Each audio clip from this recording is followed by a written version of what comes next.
Quick video for those of you who have been watching my video series on installing the 6500EX inverter. Looks like Signature Solar or EG4 is sunsetting this inverter in favor of the new 6000 XP.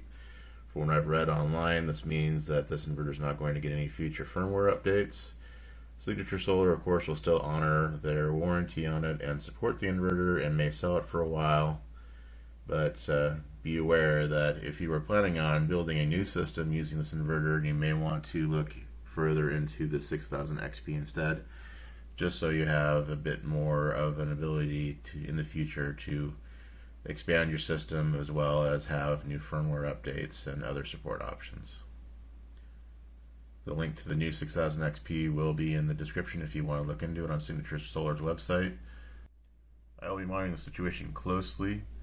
I have a significant investment in this platform, as do many of you, and I will make future videos on anything that comes up. Thanks for watching.